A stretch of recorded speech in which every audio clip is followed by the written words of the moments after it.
I think we've all played through metas where it seems like you can't go a single game without seeing something disgustingly broken.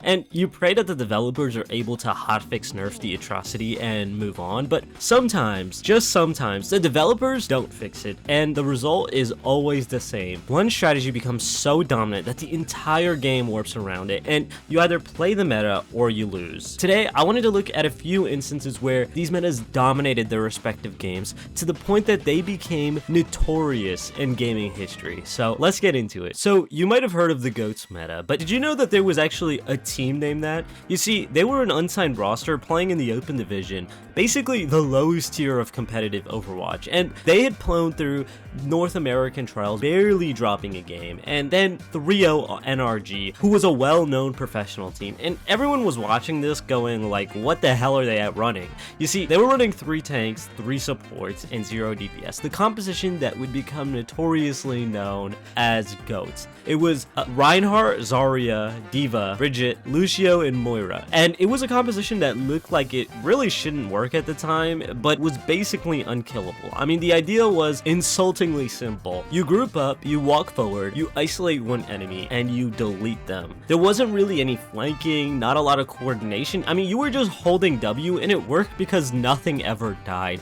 And you got 3 healers pumping constant healing into 3 tanks with massive health pools. You could make the most brain-dead plays imaginable, just charge straight into the enemy team with Reinhardt, and it didn't matter because your team would just heal through all of it. And when I say brain-dead, I literally mean it. I mean, Goats themselves showed exactly how it worked. Their main tank Gator would ask for a Zarya bubble the instant he hit shift, and then just barrel into the enemy team with 0 regard for his own safety, and then the rest of the team would immediately just run in behind him, and the damage output from 3 tanks all swinging at the same target was just like too much. So the enemy Reinhardt drops, and once the main tank falls, there's nothing stopping the rest of the team from cleaning up. And the thing that made Goats so frustrating is that it wasn't really high skill. You didn't need to hit crazy shots or coordinated dives. You literally just needed to stay grouped and walk forward together. And the team who ran the comp first, an unsigned open division team, beat professional players with it. That's how low the skill floor was. Now, on paper, the counters should have been range. I mean, Goats had literally 0 long range damage. They're running Moira instead of Anna, so there wasn't a lot of poke, and the entire comp was built around forced close quarter brawls where every single one of those heroes thrives.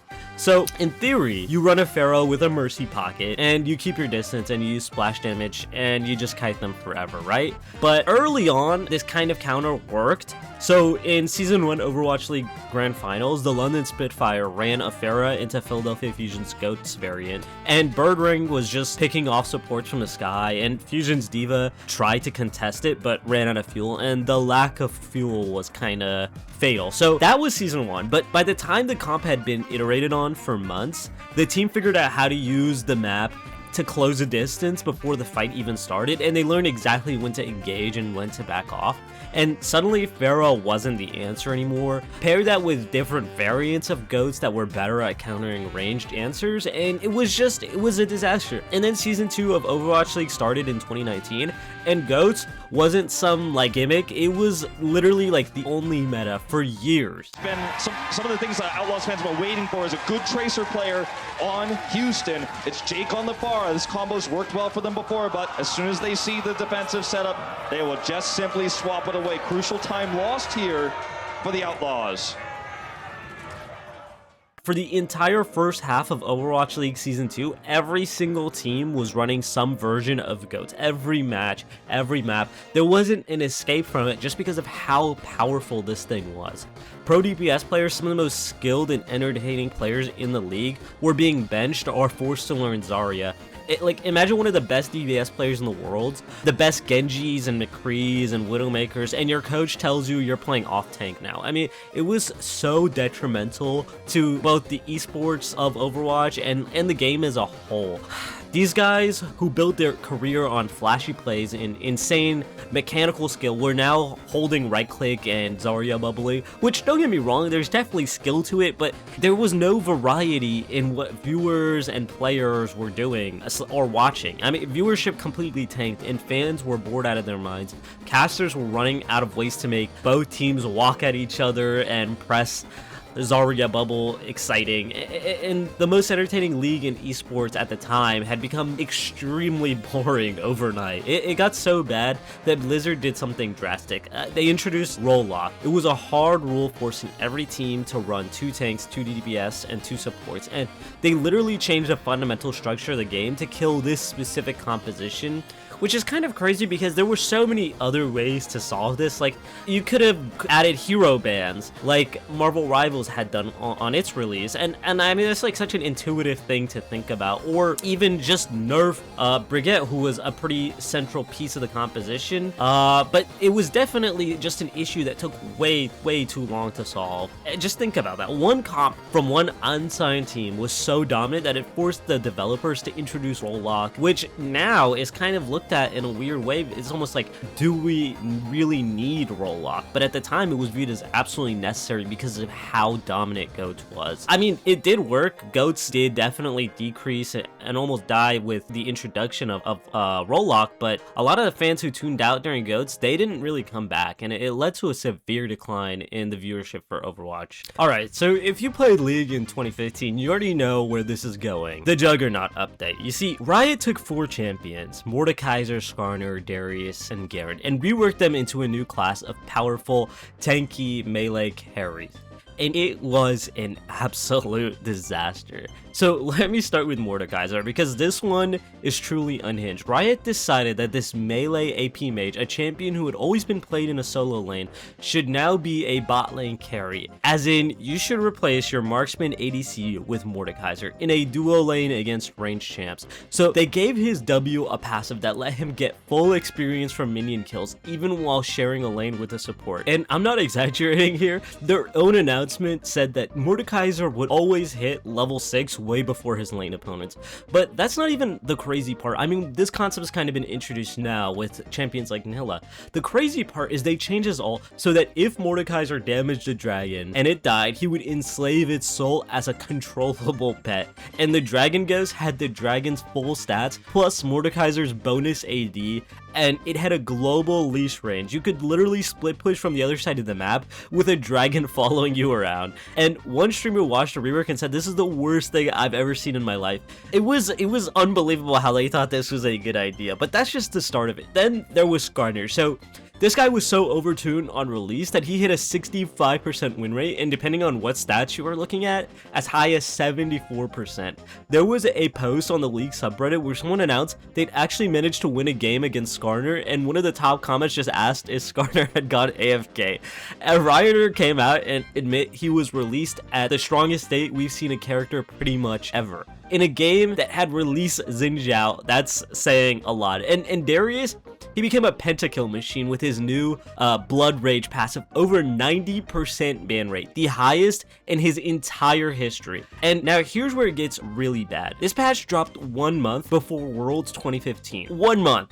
And it wasn't just the 4 Juggernauts either. Fiora and Gangplank had also both received full reworks within a couple months of Worlds. So now you've got 6 recently reworked champions that were all considered must bans. And back then, League only had 6 bans per game. You see, it was becoming an insane problem. At Worlds, Gangplank had a 100% presence, picked or banned in literally every single match of the tournament, and Mordekaiser had a 98.6%. And whenever either of them slipped through bans, they won. Both champions had a 100% win rate for the entire tournament. The streamer who said Mordekaiser was the worst thing he'd ever seen, turns out the worst thing he'd ever seen had a 100% win rate at the World Championship. Red side was basically doomed every game. They had to waste all their bans on the broken stuff, while blue side could just first pick whatever slipped through. And on top of all of that, Gragas had a game-breaking bug mid-tournament and got banned for the rest of Worlds, which removed one of the only 3 viable jungle champions. The irony is that despite all the chaos, Worlds 2015 was actually kind of fun to watch. It was so many overpowered things that had to be banned that the remaining picks ended up being more diverse than a lot of previous worlds. And SKT with Faker pulling out Rise, that only one other person played in the entire tournament won the whole thing to become the first two-time world champion. But the damage to competitive integrity was real. 3 of the 4 Juggernaut champions have been reworked again since then, and the patch is still brought up almost 10 years later as to the go-to example of why you don't make massive changes right before your biggest tournament. I mean, the fact that they thought it was a good idea to release this so close to Worlds is absolutely insane to me. In November 2021, Valorant got a new agent, Chamber, and he was classified as a Sentinel, a class that's supposed to play defensively, gather intel, and anchor sites. But Chamber did absolutely none of those things. His kit was just guns. His headhunter ability was basically a pocket guardian. His ultimate was a free operator that left a slow field on the ground after every kill, and then there was rendezvous. You place 2 teleport anchors on the ground, and while you're in range, you can instantly teleport between them on a 20-second cooldown. This was ridiculously broken. Now, at first, nobody was really sure if he'd actually work in pro play. His kit put him in direct competition with Jett, who'd been dominant since the game launch, and most people figured he was a ranked gimmick at best. But then, the 2022 VCT season started, and Optic proved at Masters Reykjavik that everyone had been sleeping. Chamber wasn't just viable, he was better than Jett. And the reason came down to one thing: rendezvous. See, Jett needed 2 kills to reset her dash, and Chamber just needed to wait 20 seconds. He didn't even need to get kills, so he could just take free peeks over and over and over without ever getting punished. And it wasn't just Optic. By Masters Copenhagen, Jett hit her lowest pick rate ever at an international event, and Chamber was on almost every team. His peak pick rate across all the VCT regions hit 63%, higher than any agent in the game's history. If you were watching competitive Valorant during the time, you knew exactly how boring this was. I mean, one pro summed it up perfectly. Chamber just sat there with his op and TPs away.